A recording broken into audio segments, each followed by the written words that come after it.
40 सीटों में से 30 सीट जीतकर एनडीए ने तेजस्वी के मंसूबों पर फेरा पानी।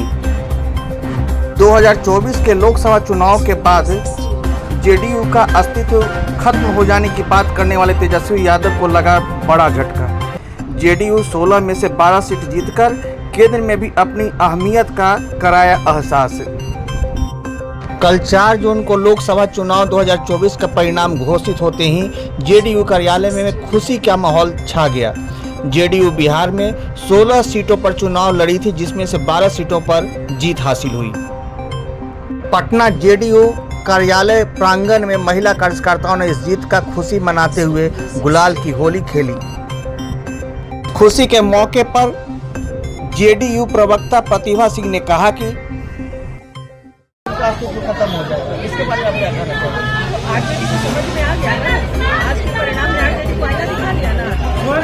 समझ में आया था कि किस आधार पर आरजेडी ये कहती जा रही है कि हमारा अस्तित्व खत्म हो जाएगा। जो नेता पर इतना काम किया हो, जिस नेता ने उनके पिता के जंगल राज से बिहार को मुक्ति दिलाई, वो कह रहे हैं कि इनका अस्तित्व समाप्त हो जाएगा।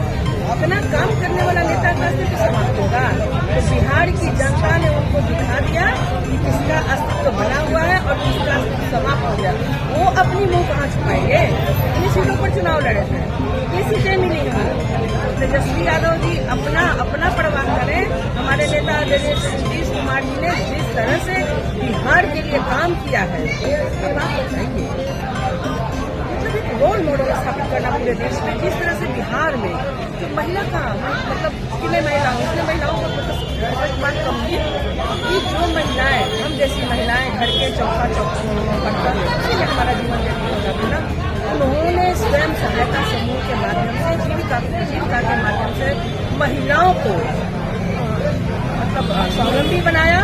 और हम सभी महिलाएं जो भी पंचायती राज में, नगर निकाय में 50% का आरक्षण लेकर के उन्होंने राजनीतिक रूप से मजबूत बनाने का काम किया महिलाओं को। उसके आगे 35% का आरक्षण उन्होंने सरकारी महिलाओं को दिया। कल तक 90 से लेकर 2004 तक के दशक में तो तेजस्वी की बात करते हैं ना, उनके माता पिता के शक्ति में घर से बेटियां डर से निकलती नहीं। उन्हीं बेटियों को आदरणीय नेता नीतीश कुमार ने पुलिस की वर्दी में प्रहरी बनाने का काम किया।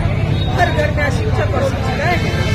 इतना जो नेता काम करेगा, बच्चों के निःशुल्क इलाज मरीजों से, उस नेता के बारे में कहना कि इनका समाप्त हो जाएगा।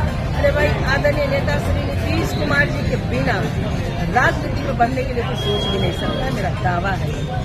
तो क्या सीएम कैंडिडेट इस बार होंगे कि अगली बार मुख्यमंत्री का कैंडिडेट भी वही रहेंगे नीतीश जी? देखिए, कौन नहीं चाहेगा कि हमारे दल का नेता सबसे ऊंचे पद पर बैठे और चूंकि इनमें काबिलियत भी है, योग्य है, तो चाहत तो हमारी होती है। लेकिन देखिए, हम एनडीए गठबंधन में हैं, साथ चुनाव लड़ाए और आगे क्या होगा नहीं होगा बड़े नेता फिलहाल हम एनडीए में हैं और हमारे नेता ने जैसा कहा है कि हम आगे भी हम एनडीए का हिस्सा रहेंगे, इस पर सवाल नहीं होना चाहिए। लेकिन विपक्षी पार्टियां बोलती थी कि नीतीश जी खासकर महिलाओं के प्रति इधर जो वक्तव्य था, उनका व्यवहार था, बोली था, वो बदल गया। आप बताइए, जो नेता बिहार की बेटियों की पैर से जंजीर काटने का काम करेगा, बिहार की बेटियों को आरक्षण रूपी पंख देने का काम करेगा, वो नेता बिहार की बेटियों के लिए कुछ और बोलेगा? अरे मानसिकता उनकी खराब है। अब सुन लीजिए, एक ही शब्द के कई मायने होते हैं ना, तो जिसके दिमाग में कचरा रहेगा ना, वो कचरा ही उसके समझ में आएगा। तो उनके दिमाग में तो कचरा बड़ा होता है। उनके पिता के शासनकाल में लड़कियों को उठा करके ले जाते थे, उनके साथ क्या क्या करते थे, तो वही सब उनका माइंड सेट है, इसलिए वो गलत सोचते हैं।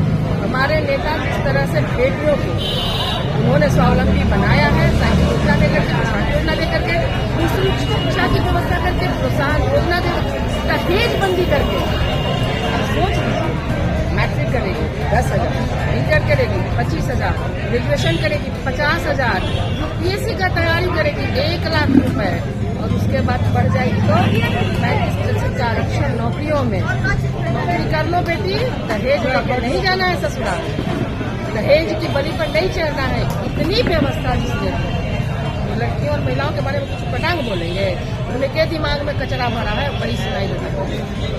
शरद पवार सबसे पहले फोन करने वाले भी नीतीश कुमार को थे। उनको ये समझ में आ गया कि जिस नेता ने पूरे देश में गुम्बों को विपक्षी पार्टियों को एक करने का काम किया था, और आज जब सीट की बंटवारे की बात आती है तो हमारे नेता को अनसुना कर देते हैं, अनदेखा कर देते हैं। तो जब अभी तस्वीर कुछ और होती, अगर हमारे नेता संयोजक होते तो आज तस्वीर देश का कुछ और होता। आज उनकी जरूरत है कि हमारे नेता जैसे एक बिहार के सब सैनिक उनको फोन करने की आवश्यकता पड़ेगी। क्या नीतीश कुमार अगर फोन आ रहा है तो कुछ सोचेंगे भी क्या?